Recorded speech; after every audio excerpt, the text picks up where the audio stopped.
Ito House in downtown Tokyo. Charlie and Warnya are also ready to go. This evening is a good opportunity for smuggling. Because tonight, the Coast Guard patrol unit is going to overhaul the equipment. Therefore, there will be a few hours of vacuum time at sea. In addition, the Japanese Coast Guard is strict in entering and lenient in the exit.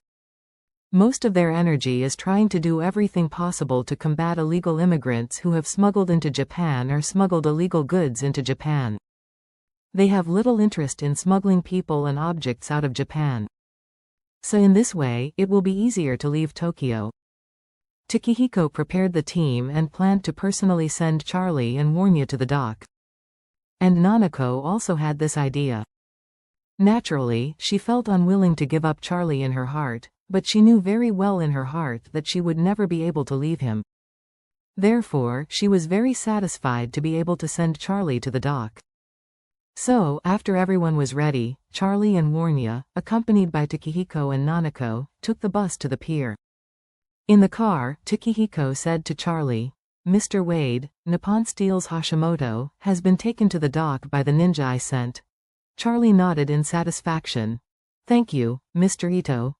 Takehiko hurriedly said, "Mr. Wade doesn't have to be so polite, it's all I should do." After driving for 40 minutes, the convoy arrived at the huge port of Tokyo. The entire port of Tokyo covers a large area, at least several kilometers along the coastline. Most of the berths are exclusive berths for ultra-large oil tankers and container freighters. These berths are close to the operation area. Not only are there many workers working here, but they are also the worst hit areas for smuggling, so customs inspections are very strict. The berth Ito prepared for Charlie and Warnya was actually a relatively simple and small wharf. This type of terminal can only dock ships under a few thousand tons, and the monitoring is relatively lax.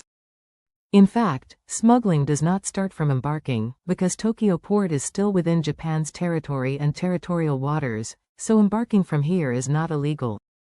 Boarding from here, as long as you don't leave the country without authorization, don't enter the high seas without authorization, it is all reasonable and legal.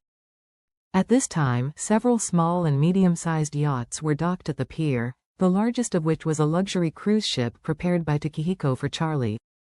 The convoy drove directly to the dock and stopped directly at the boarding gate of the yacht. Although Takehiko lost his legs, he was still helped by someone in a wheelchair and got out of the car.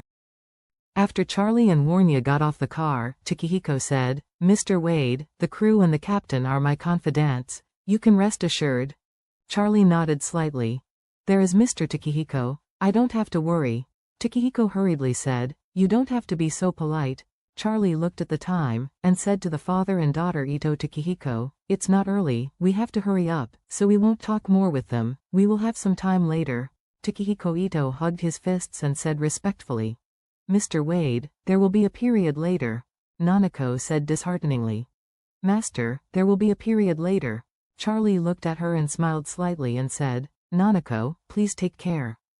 Nanako Ito nodded with red eyes, then looked at Warnya, who was holding the puppy, choked up and said, "Sister Warnya, I wish you a good journey. If you have a chance, you must come to Tokyo to see me." Warnya also hurriedly said, "Don't worry, I will definitely. If you have time, you can also come to Oru's Hill to see me and Xiaoyu." Nanako Ito took a bit of joy and said without hesitation, "Sister, don't worry, I will come to see you after I finish this time."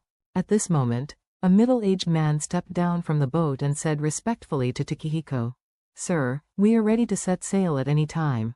Takehiko Ito asked, "Where is Hashimoto?" The other party said, "Hashimoto is detained in the cabin for the first time, with all his limbs tied up.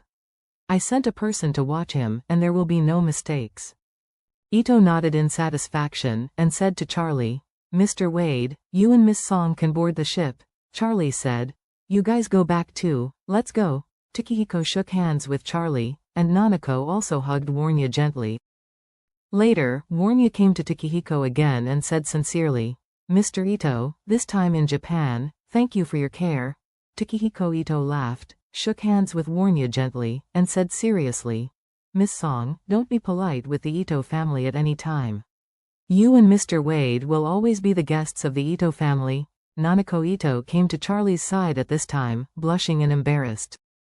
When she looked at Charlie, she gently opened her arms, warning to see Charlie's next reaction.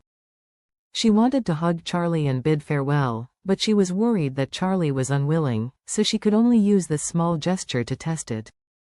Seeing Charlie smiled slightly and stretched out his hand towards her, Nanako hurriedly stepped forward, rushed into his arms, hugged him tightly, and said nothing. In fact, Nanako had many things in her heart to say to Charlie, but at this moment, in front of her father and Warnya, those things she wanted to say but couldn't say. The two embraced for a while, and with Takehiko's cough, Nanako hurriedly withdrew from Charlie's arms, and said to him with all her face, "Master, take care." Charlie nodded lightly, and finally said goodbye to the father and daughter, and walked into the boat with Warnya. This cruise ship is very large, with 3 upper floors and 3 lower floors. On the uppermost deck, there is even a freshwater swimming pool, which is much more luxurious than the cruise ship that Mr. Song gave to Charlie. After Charlie and Warnya got on the ship, they went directly to the top deck, stood in front of the guardrail on the deck, waved to Takehiko and Nanako on the pier below, and said loudly, "It's too late, the sea breeze is getting colder and colder. Go back quickly." Nanako nodded gently and asked her servant to help her father into the car. She also sat in the car obediently, but she was not in a hurry to let the driver drive, but wanted to wait for the boat to leave and watch Charlie fade into the horizon. At this moment, a business car with a one-way black film drove from the entrance of the dock, past the Ito family's convoy, and continued to drive forward. In this 3-row business car, sitting in the middle row is a beautiful woman with a struggling and painful expression. This woman is Ruoli. At this time, Ruoli was still ashamed of her own escape. At the thought of more than 50 followers who followed her and they were about to face severe punishment under Japanese law, Ruoli was not only ashamed but also hateful. What she hates is the man who cheated her and so many of her men at Osaka airport that day.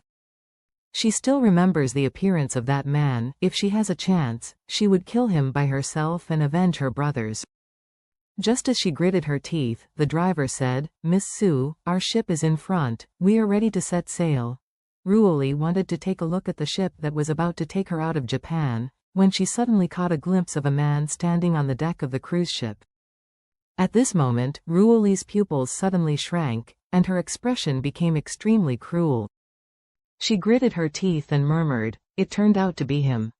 It's really a narrow road to the enemy."